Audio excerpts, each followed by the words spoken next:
ABC News Special Report. Good evening. I'm Mary Bruce in Washington. We're coming on the air because President Biden is about to address the American people on the bipartisan bill just passed to suspend the debt limit and pay off the nation's bills, averting what would have been an economic disaster. This will from the Oval Office. The president speaking less than 24 hours after the Senate voted to pass the bill, ending a bitter standoff between the White House and Republicans that kept the country on edge for weeks. The president tonight will tout this as a bipartisan victory for the American people, but he will also note that neither side got everything they wanted. The deal facing pushback from the far right and left, but moderates in both parties coming together to get it done. The bill cuts the deficit by $1.5 trillion over 10 years. It also suspends the debt limit for the next 2 years until after the next presidential election. The bill claws back billions of dollars in unspent COVID funds and imposes new work requirements for some Americans relying on food assistance programs. It will also end the pause on repaying student loans. Conservatives, though, are furious with House Speaker Kevin McCarthy, saying the cuts he agreed to didn't go far enough. Progressive Democrats are upset, too, saying the cuts, especially those to food assistance, went too far. But still, the president tonight hailing this deal as a big win for the country. Let's listen now to President Biden in the Oval Office. My fellow Americans, when I ran for president, I was told the days of bipartisanship were over, and that Democrats and Republicans can no longer work together. But I refuse to believe that, because America can never give in to that way of thinking. Look, the only way American democracy can function is through compromise and consensus. And that's what I work to do as your president. You know, to forge bipartisan agreement where it's possible and where it's needed. I've signed more than 350 bipartisan laws thus far in almost 2.5 years, including an historic law that rebuilding America so that we can rank #1 in the world in infrastructure instead of where we're ranked now number 13 in the world.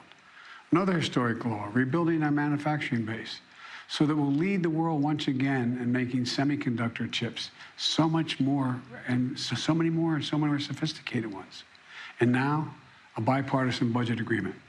This is vital, because it's essential to the progress we've made over the last few years, is keeping full faith and credit of the United States of America and passing a budget that continues to grow our economy and reflects our values as a nation. That's why I'm speaking to you tonight, to report on the crisis averted and what we're doing to protect America's future. Passing this budget agreement was critical. The stakes could not have been higher. If we had failed to reach an agreement on the budget, there were extreme voices threatening to take America for the first time in our 247-year history into default on our national debt. Nothing would have been more irresponsible. Nothing would have been more catastrophic. Our economy would have been thrown into recession. Retirement accounts for millions of Americans would have been decimated. 8 million Americans would have lost their jobs. Default would have destroyed our nation's credit rating, which would have made everything from mortgages to car loans to funding for the government much more expensive. And it would have taken years to climb out of that hole. And America's standing as the most trusted, reliable financial partner in the world would have been shattered. So it was critical to reach an agreement. And it's very good news for the American people. No one got everything they wanted, but the American people got what they needed. We averted an economic crisis, an economic collapse. We're cutting spending and bringing the deficits down at the same time. We're protecting important priorities, from Social Security to Medicare to Medicaid to veterans to our transformational investments in infrastructure and clean energy. I want to commend Speaker McCarthy. You know, he and I, we and our teams, we were able to get along, get things done. We were straightforward with one another, completely honest with one another, respectful with one another. Both sides operated in good faith. Both sides kept their word. And I also want to commend other congressional leaders. House Minority Leader Jeffries, Senate Majority Leader Schumer, Senate Minority Leader McConnell. They acted responsibly and put the good of the country ahead of politics. The final vote in both chambers was overwhelming, far more bipartisan than anyone thought was possible. So I want to thank the members of Congress who voted to pass this agreement, which I'm going to sign tomorrow and become the law. So here's what the deal does. First, it cuts spending. And over the next 10 years, the deficit will be cut by more than $1 trillion. And that will be on top of the record $1.7 trillion. I already cut the deficit in my first 2 years in office. And it's clear we're all on a much more fiscally responsible course than the one I inherited when I took office 4 years ago. When I came to office, the deficit had increased every year the previous 4 years. And nearly $8 trillion was added to the national debt in the last administration. And now we're turning things around. And that's good for America. You know, my dad used to have an expression. He said, Joey, don't tell me what you value. Show me your budget. I'll tell you what you value. That's at the heart of this debate. What do we value? Protecting seniors. You may remember during my State of the Union address, there was a spirit exchange between me and a few Republicans spontaneously occurring on the floor of the House of Representatives. I was pointing out that for years, some of them were putting forward proposals to cut Social Security and Medicare. And some of them that night took exception, and they said very loudly that that wasn't true. So I asked them on the floor at that night, I said, ask them a simple question. Will you agree not to cut Social Security, not to cut Medicare? Would they agree to protect these essential programs? They're a lifeline for millions of Americans. Programs that these Americans have been paying into every single paycheck they've earned since they started working. And that provides so much peace of mind. With the bright lights and cameras on, those few Republicans who were protesting, they agreed. They said they wouldn't cut it. That's how we protected Social Security and Medicare from the beginning and from it being cut, period. Health care was another priority for me, a top priority. I made it clear from the outset, I would not agree to any cuts in Medicaid, another essential lifeline for millions of Americans, including children in poverty, the elderly in nursing homes, and Americans living with disabilities. The original House Republican proposal would have cut health care for up to 21 million Americans on Medicaid. And I said no. And Medicare was protected. And so were millions of people most in need. Look, I've long believed that the only one truly sacred obligation that the government has is to prepare those we send into harm's way and care for them and their families when they come home and when they don't come home. That's why my last budget provided VA hospitals with additional funding for more doctors, nurses, and equipment to accommodate the needs of veterans and more appointments. The House Republican plan would have meant 30 fewer million VA healthcare visits for our veterans. But we didn't let that happen. In addition, this bill fully funds the Bipartisan PACT Act, the most significant law in decades for veterans exposed to toxic burn pits and for their families. It expands access to those veterans and their families to health care and to disability benefits. Look, we're investing in America and our people and in our future. We've created over 13 million new jobs, nearly 800,000 manufacturing jobs. Where is it written that America can't lead the world again in manufacturing? Unemployment is at 3.7%. More Americans are working today than ever in the history of this country. And inflation has dropped 10 straight months in a row. In this debate, I refuse to put what was responsible for all this economic progress on the chopping block. This bipartisan agreement protects the law that will help us build the best infrastructure in the world. It fully protects the CHIPS and Science Act, which is going to bring key parts of our supply chain to America, so we don't have to rely on others, like semiconductors, those tiny computer chips smaller than the tip of your finger that affect nearly everything we rely on, from cell phones to building automobiles to the most sophisticated weapon systems and so much more. We protected another law that I passed and signed last year that finally beat Big Pharma, which I've been trying to do for over 30 years. It finally gives Medicare the power to negotiate lower drug prices, just like the VA has been able to do for veterans. This law has already dramatically cut the cost of insulin for seniors, from as much as $400 a month to just $35 a month for insulin. Negotiating lower drug prices not only saves seniors a lot of money, it saves the country a lot of money. $160 billion that's not having to be paid out because drug prices are more rational. We pay the highest drug prices of any industrial nation in the world, and it's just the beginning. You know, we also protected the most significant breakthrough ever in dealing with the existential threat of climate change. Today, new wind and solar power is cheaper than fossil fuel.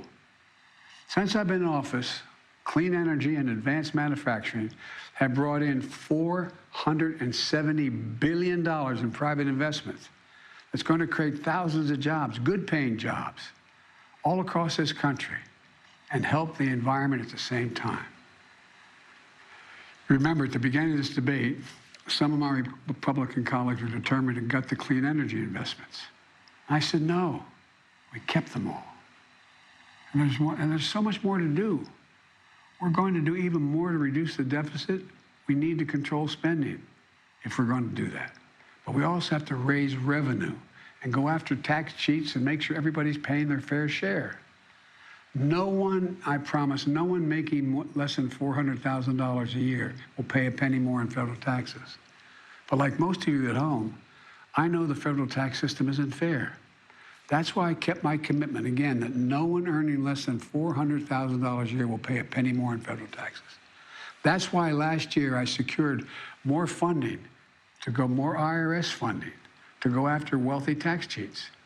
The nonpartisan Congressional Budget Office, and it is nonpartisan, says that this bill will bring in $150 billion, and other outside experts expect that it would save as much as $400 billion, because it's forcing people to pay their fair share. Republicans may not like it, but I'm going to make sure the wealthy pay their fair share. I'm also proposed closing over a dozen special interest tax loopholes for big oil, crypto traders, hedge fund billionaires, saving taxpayers billions of dollars. Republicans defended every single one of these special interest loopholes, every single one. But I'm going to be coming back, and with your help, I'm going to win. Right now, catch this, right now the average billionaire in America pays just 8% in federal taxes. 8%. Teachers and firefighters pay more than that. That's why I proposed a minimum tax for billionaires. Republicans are against it, but I'm going to keep fighting for it. No billionaire should pay less in federal taxes than a teacher or a firefighter. Look, let me close with this. I know bipartisanship is hard, and unity is hard, but we can never stop trying. Because in moments like this one, the ones we just faced, where the American economy and the world economy is at risk of collapsing, there's no other way. No matter how tough our politics gets, we need to see each other not as adversaries, but as fellow Americans. Treat each other with dignity and respect. To join forces as Americans to stop shouting, lower the temperature, and work together to pursue progress, secure prosperity, and keep the promise of America for everybody. As I've said in my inaugural address, without unity, there is no peace, only bitterness and fury. And we can never become that country. I can honestly say to you tonight that I've never been more optimistic about America's future. We just need to remember who we are. We are the United States of America. And there's nothing we can't do when we do it together. So thank you all for listening, taking the time tonight to listen to me. May God bless you all, and may God protect our troops. Thank you. And there you have it. President Biden clearly eager to get the final word in here on this debate. The president touting this bipartisan bill, emphasizing the critical need for cooperation across the aisles, saying the only way democracy can function is by working together. The president declaring the stakes could not have been higher here, saying a failure would have been catastrophic to the economy, throwing the economy into a recession and risking millions of lives. And while he did praise the Republican speaker, a kind of outreach across the aisle that we don't often often see here in Washington, he also made sure to tout his own wins, including protecting seniors, Medicare and Social Security, veterans, and the environment. Biden trying to make the case to voters that he can succeed in reaching across the aisle and scoring wins for his party. I want to bring in ABC's Rachel Scott. She's at the White House tonight. And Rachel, you have been following every twist and turn of this fight. The president tonight clearly touting his role here, but Speaker McCarthy is also trying to claim victory here, even though the bill in the House received more support from Democrats than Republicans. Exactly, Mary. And even as President Biden praised both Democrats and Republicans, he also acknowledged the reality that bipartisanship is hard. In fact, more Democrats supported this debt limit deal than Republicans, even though this was a bill that was negotiated by Speaker McCarthy, and even though Republicans do have a razor-thin majority in the House. In the end, 107 Republican members of Congress voted against this deal. Neither side got everything they wanted here. In fact, the president didn't even want to negotiate around a debt limit deal at all. But tonight, both leaders, President Biden and Speaker McCarthy, praising this as a victory for the country, not necessarily any one party, because the consequences would have been catastrophic, Mary. And bipartisanship is hard, the president making that clear. But this bill means that we won't actually see another fight like this over the debt limit until after the next presidential election. But Rachel, there is still another big spending fight that's just a few months away. The next political fight just around the corner, and it will start heating up in September when Congress has to fund the government. In these bitterly divided times, each party is using these sort of must-do items in Congress as a way to try to score some political wins here. But as for the debt limit, that fight will not happen until after the next presidential election, Mary. That fight put off at least another 2 years, but it doesn't mean that we are out of the woods just yet on these kinds of fights. All right, Rachel Scott at the White House tonight, thank you. Our coverage continues on ABC News Live and abcnews.com. We now return you to your regular programming. For some of you, that is World News Tonight with David Muir. I'm Mary Bruce in Washington. Good night.